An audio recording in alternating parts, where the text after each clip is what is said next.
Okay, I think we are ready to go. We are now broadcasting live on Zoom and on YouTube for another Tech Talks.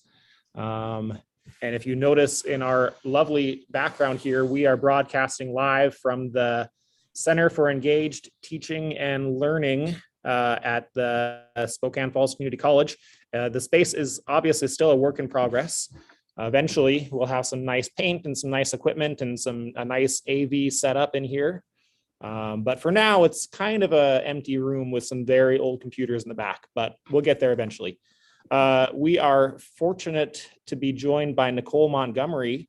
Nicole had originally planned to do a really interesting academy session, but for various technical reasons, we weren't able to do that. So she was gracious enough to join us for a tech talk and talk about using student surveys to inform course design decisions.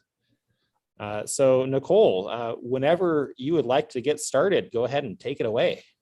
Okay, so, of course, last year when we all had to go all online, so many people were looking at doing video lectures. I mean, I've been teaching all online, I don't know, 10 years, not all online, teaching online for 10 years. And I hadn't really utilized a ton of video just because I have a hard time. I can't sit in my living room and make a video lecture. I have to have students in front of me or I have no idea what I'm saying. I'm very apparently context driven. So if they're not there, I don't know. It's horrible. So I hadn't done that, but I thought, oh, everybody's, going to go video and this generation wants video and all of this.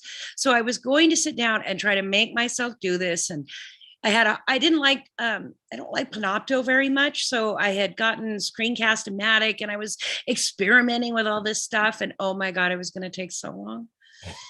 So I thought, and I was looking at a friend of mine who teaches at the Falls, has been using, I think she uses Panopto and she does quizzes and feedback and stuff in it. And so I really did want to try to make that work.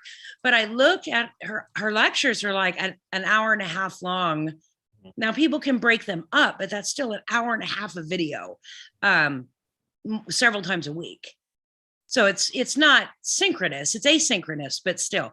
So I'm like, before I do that, I have some questions with everybody going online and how much strain the systems are under. Let me find out what A, they can do, and B, would they prefer lecture? Would they prefer directions being video? Try to get a sense of some of these different things. I have been teaching myself some software over the last couple of years. And so I have been watching a lot of YouTube. And one of the things I learned from YouTubers is, hey, just ask your audience. I mean, they just ask questions. Mm-hmm. What do you guys want to see? What works best for you? What kind of devices are you using? That kind of thing. So it occurred to me, okay, so I should just ask them. Now I had to futz with the Canvas survey for a while to figure out how I wanted to do it, but I wanted to do it early in the quarter. So, so I could make decisions before going in and revising everything. Mm-hmm. And I wanted to give them some points, early in the quarter. So I figured out how to make it self-grading. They get the points for answering, doesn't matter. And I wanted to make it easy. I wanted to make this super simple. I did not want to add basically another thing I have to look at and figure out. So if they get the points and then I can go in and look at their responses to figure it out. So the first one was, I think it's 7 questions total. I'm going to share my document here. Wait, let me go to the part that matters and then I will do screen share. So let's see. Where is Zoom? Screen share. No, there it is. Nope, there it is. I don't know. So I made it, I put it here in this first week, introductions and resources. And on the first day of class, that is the only thing that's open. I don't have any content open. So they're not completely overwhelmed when they're trying to go through, all the how to do stuff. So it's down here in the first day. And then I started it out. I tried to make it very non-intimidating because Canvas calls everything a quiz. Right. So immediately they get all freaked out and think, oh God, I don't know this. I can't take a quiz. I don't know what it's over. Yeah. So I tried to make it not scary. I'm sort of using a version of Tilt that sort of, I think is less, again, it's less intimidating for them because they don't know any of the ed jargon.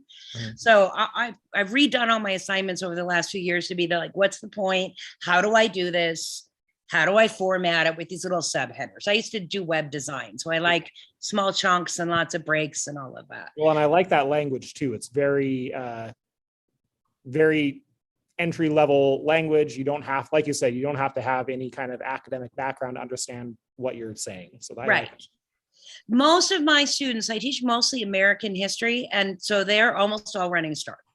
They're like 95% running start. So especially in the fall, it's these little terrified high schoolers who are going, yeah. I don't know how to do anything.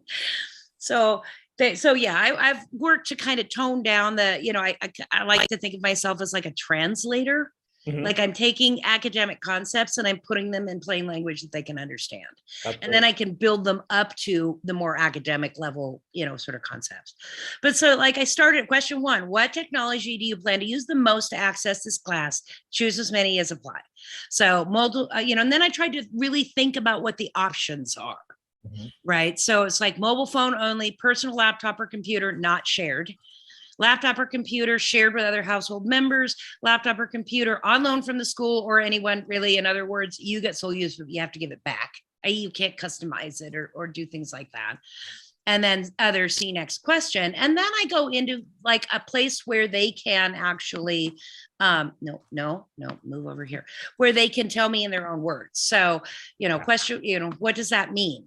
Okay. So I set them all up like that. One version of the quiz has, let me see, let me go here. Can I go?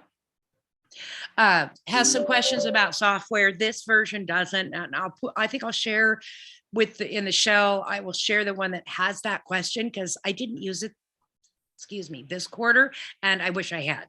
I used it without the question about software. But so then I did this one and I really, after they'd answered a few questions, which gets them in the habit of answering questions, and I think makes them a little less scared of me because I keep the language pretty simple.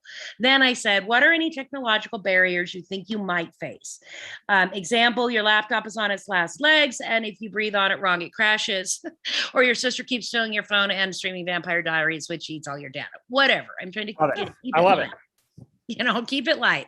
So, and then I gave them an example, which really was true for me at the time. It's that my Windows laptop is insanely full and some things I'd like to do with video, but I don't have enough room on my hard drive. Mm-hmm. I'm trying to make them not feel like I'm condescending to them. Yeah. Because that's great. Using personal examples of, I deal with these things too. That's wonderful. Right. So, and just a quick comment, Nicole, getting them to think about these examples right away. You're getting them to think about some of their barriers that they can control. Mm-hmm. They can delete some of that hard drive stuff that they know they've needed to do, so it's not a panic moment in mm-hmm. the moment. Yep. So that's kind of, I really like this idea too. And then in the comments, so when I go through it, it's already graded, so I might not get to it till the end of the week, because it's the first week of school. But then I use the Canvas gradebook comments. And particularly in some of these cases, I'm like, oh, okay. So did you know you could borrow a laptop from the school? If that software is not working, have you tried this? Have you tried deleting some of your stuff, etc.? So that allows me to interact with them right away in a, again, non-threatening manner. They've already got the point. So they can tell I'm not going to hold this against them. But B, I can give them some advice. And I'm pretty good. I'm afraid to say this because something will explode when I say it. I'm fairly good with technology and I use a lot of different software. So like I require them to submit written assignments as a PDF and upload it. I don't let them just send me random links to different things, but I walk them through in my how to submit written assignments for this class page, if you're using Apple Pages, export as. If you're using Google Docs, download as, re-upload, etc. to try to, I'll walk them through things. And I try to give them that. If you're using something I don't have directions for already, and sometimes they tell me those things, I learned that early on. Yeah, well, and that's super important because I think a lot of times we don't realize that a lot of these students are coming to class without those kinds of basic digital literacy skills. They might have used Google Docs in high school for years, but they never learned how to export as a PDF or something like that. So it's really good to ask those questions and not assume that they're ready to go. Right. Yeah, this was so enlightening. And I'll show you guys a couple examples, but I was shocked by the results. My now 21-year-old, she had an iPhone when she came to me at 15. But I did she still, like, for example, she prefers to read print books. She doesn't like ebooks, and none of her friends like ebooks. So I thought that was super interesting. And I've made sure I use textbooks that have formats that are available, multiple formats for that reason, because I went straight for ebooks. I love ebooks. I was like way early adopter. It was made for me. I can download a new book at 11 o'clock at night is perfect.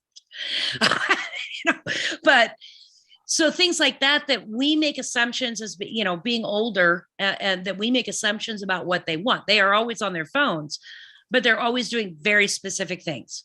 Snapchat, TikTok, whatever it is that they know how to do. And if you step outside of that window, they don't even know their devices can do those things. It's like, oh, okay, well, this is wrong. I'm not a boomer, but I am Gen X, and I'm not supposed to be showing you how to do this. You're supposed to be showing me. But that's a false assumption we have about generations. yes. Often we think certain generations are digital natives, but that's just not true. No. I think a lot of this Gen Z, these students, they're very savvy consumers of media. Yes. And some of them are very skilled at creating certain kinds of media. Yes. They can do some incredibly creative things, like you said, in TikTok or Snapchat or something. Right. But that does not mean they know how a basic file system on their computer works. No, God, no. That's not something that they were exposed to growing up, so they never had a reason to learn it. Yep. Yeah, I think we are actually in the best position because we're all young enough to have learned these things. But we learned them when they were kind of crappy, so we had to learn all the weird quirks and problems with them. We didn't. Everyone, raise your hand if you had a DOS computer. Yeah.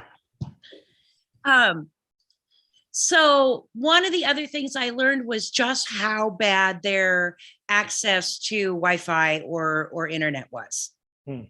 So much worse than I expected.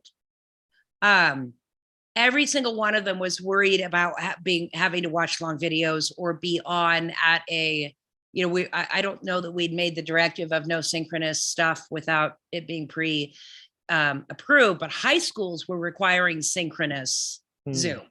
Synchronous class stuff, and their signal would drop out and then they would get in trouble, and they were freaking out about this.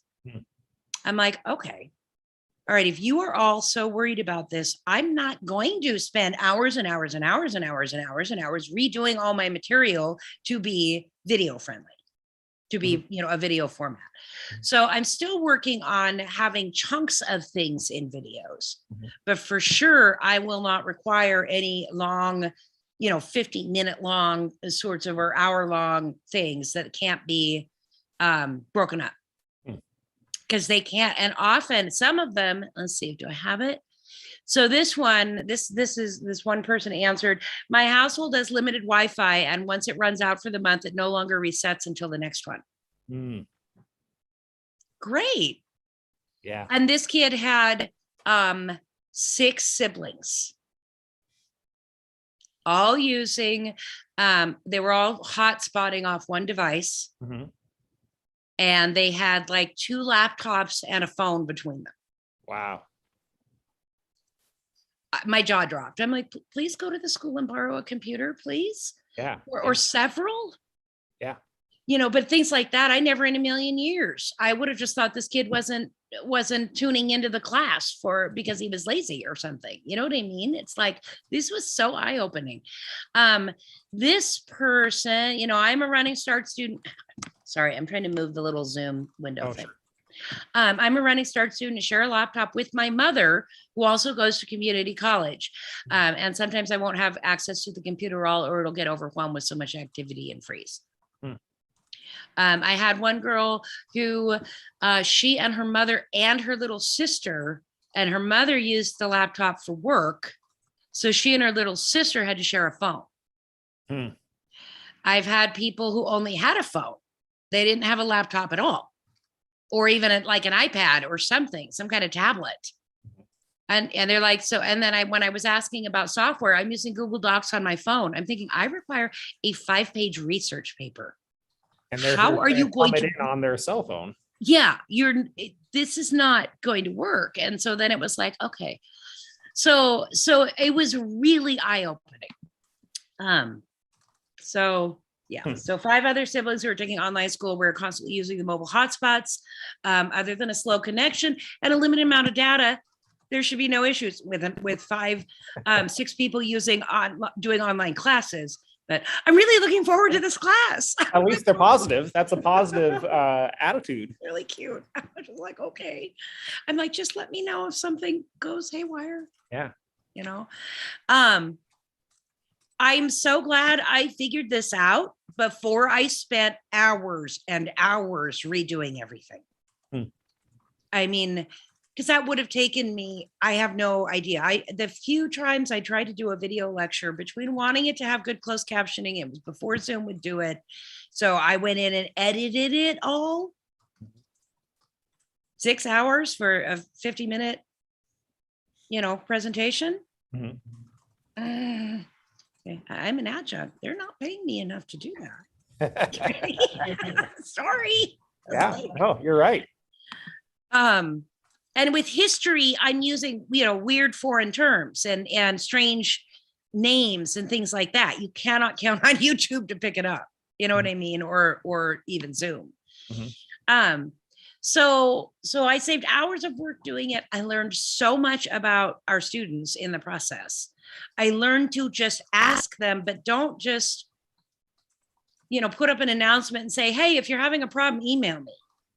Because they're scared to do that, especially at the beginning of the year or the beginning of the quarter. So I thought this is a good way to make it not intimidating. It's a good way for me to share material that isn't just another page that feels like they have to slog through it. At the end of the survey, let me resume the survey here. Stop share. No, share. Sharing is paused. Bring your shared window to the front. This is the shared window. Okay, I'm going to stop and restart. No problem. You guys, while I do that, do you have questions or comments? I actually have a comment. Something that I really love about this is how it highlights digital deserts, which is a term I think that came into the mainstream. I don't know if I can hear you very well. I can't. Can you hear me now, Nicole? Better. Yeah, that's better. All right, I'm just going to take your laptop here. Okay. I just had a comment about kind of what you're highlighting here. A term that I heard once the kind of pandemic hit was digital desert. And it's a way that, it's an idea that there are very obvious places where there is not connectivity to the internet, or areas where it's difficult to even just get a laptop. Sometimes there's places where you can't get those resources. So I just love that we're able to use this kind of tool to find that out, because all of our students are coming from really, really varied backgrounds. Yes. So I just love the work that you're doing here. That's awesome. Well, thank you. Thank you. It was so interesting. And I'm trying to figure out, I've got some ideas on how to use it a little farther on in the class to help guide other things. Sure. That was going to be my question, is have you thought about doing this as, a midterm survey or an end of quarter survey to get more data and more reflection from your students? Yes. And I am going to, I think I'm going to do an end of the quarter survey on sort of what kind of tools did you find or use or develop during the quarter that helped you, and how did they help, and what would you recommend to future students, kind of thing? Oh, that's a great. Say again. That's a great question to say, what would you tell a student next quarter about this class or about dealing with this environment? And then especially if you share that on with the next quarter students, they might not listen to you, but they might listen to students that just took the class. Yeah. So that's absolutely. And it's interesting because so much of this can actually be guided by things like YouTube. They'll have when they're selling a course or something, they'll be like, former students say, and it's like, why don't we do that? Yeah. Why are we doing That's that? interesting. And that's their language. That is the, they watch YouTube, they watch TikTok, they watch, stuff on Instagram. Excuse me. Put it in that framework. They understand that framework. It's not scary for them. Yeah. But I had to be trying to learn new software and do new things to experience that. To begin to see it. I mean, I'm not just, because I pretty much only watch YouTube if it's a tutorial of some kind. So I'm learning. And so I guess that's helped put me in that mental framework of being new at something. So, and we would be doing it with the added bonus of not trying to sell them something. Yeah. Learn Unreal Engine in 5 minutes. You can't even figure out how to navigate the screen in 5 minutes. That kind of thing. Yeah. Yep. So then this is asking about what kinds of internet. So Wi-Fi at home, not data, Wi-Fi from a public school or public. Nicole, you're not, are you trying to not shared yet? I was, yes. That would be, I do this in class too with the, I don't have I've muted the screen. All right. Oh, sure. Hang on, come on. Oh, I see, it's because it's minimized. Share screen. Okay, now I'm sharing that again. There, can you see it now? The question 3? Not yet. Not yet. You, Share screen. There it is. Got it. there we go. Got it. All right. Perfect. So like what kind of internet do you most likely? So I tried to figure out what the options really were. Wi-Fi at home, not mobile data. So, what we like to think everybody has, Comcast or whatever. Yeah. And then Wi-Fi from a public or school hotspot, a Starbucks, a library, or whatever. Mobile data, others, see next question. Kind of thing. And then if any of your answers, what does that mean? And then they can just tell me. Yeah. So what are the barriers you think you might face? Like I said, this one doesn't have the software, and I am going to put that back. I didn't even realize it till I was looking at old results. I was trying to pull up screenshots, and I realized I hadn't put that software question in this version. The very last thing is actually just some tips and resources, and it has the school stuff. That's and great. I did double check my links were current. That right there, though, is awesome because you've asked your students to think about their access situation. Do you have Wi-Fi at home? Are you on data? Are you using hotspots? And now if you have a student thinking to themselves, oh, I am using hotspots, but I am going to Starbucks. And now I wonder if there's a better option. Right. And now you're giving that to them. You're saying, well, we also have these campus hotspots and these laptop checkouts, and that's wonderful. And it's not buried in another page of, start of the quarter where you get bombarded with 700 pages of stuff to look at. Exactly. So, great. So that's my little thing. And I've started to see a lot of the possibilities with doing this. I do want to give them a few points for doing it. They're helping me. Why not? Mm-hmm. And especially at the beginning, I have that due before the introductions assignment is due. That is due on the Wednesday or the 3rd day of class. Mm-hmm.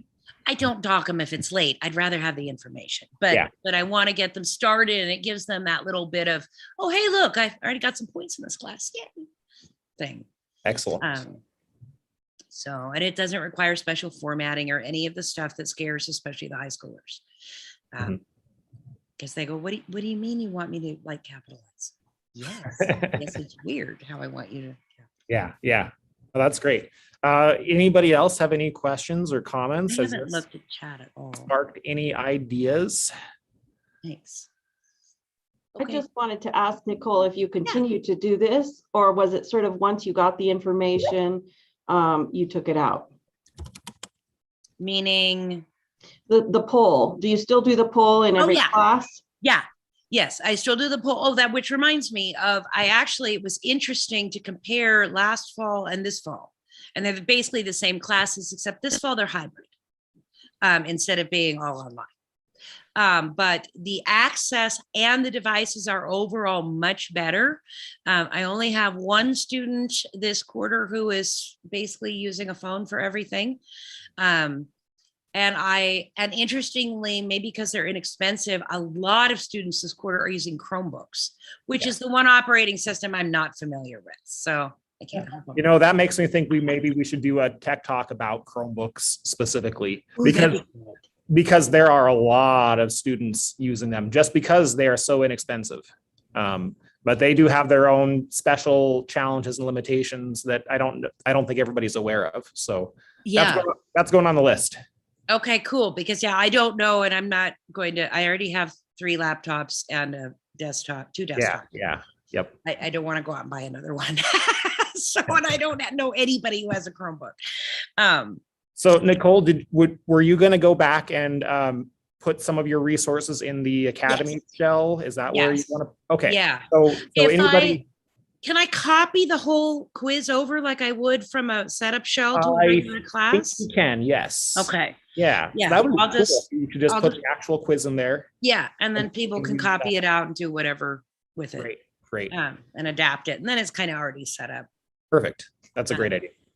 I like templates. Templates make life much easier. Oh yeah, I definitely. tell my students, create a template. Once you figure out how to format your assignments, make yourself a template. Yep. Pro tips from a Pro tips from the lazy School Hard student who Knocks. wanted good grades. Make yourself a template. I like it.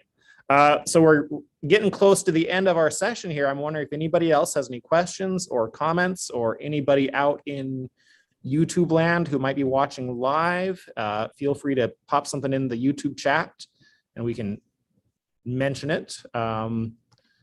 Otherwise, Nicole, any other parting thoughts on this topic? Anything that you are planning on doing differently in the future? Well, other than putting the software question back in there, and the reason I now that I've realized it's not in there, and I somehow when I was going through these, it didn't click because I only go to the questions where they give me an actual, like, their words. I don't spend that much time on the, when I'm going through it in SpeedGrader on the pick one, because they're going to tell me when I get to their words what the issues are. I'm annoyed I didn't have the software one in there. I don't know if it's District 81 or if it was other high schools, but at least some of my students' high schools, they did everything last year in Microsoft 365. Oh, interesting. They had no LMS. I guess they used Teams for, so they kept sending me their early assignments in as a Microsoft 365 link. And I'm like, no. You need to put this in Canvas. Go back to your little video. What? No, and we don't know how to do that. We didn't. And I'm going, okay. So like that, I think I'm going to expand on that next time. Not just ask them, have you ever used Canvas, but looking, because I put up I think one of your guys's introductions to Canvas videos, and I made myself one, but it wasn't very good. I'm going to make a little shorter one specific to my class. Use modules, only use the phone app for notifications, kind of thing. I've got just the little things that I say in class, but excuse me. But I'm going to ask them, have you ever used something like Canvas, a learning management system? Because that shocked me so much that somehow they were doing it all. So they kept trying to send me these links to Microsoft 365 documents. And I'm like, at home, guys, I use Mac. Don't do this.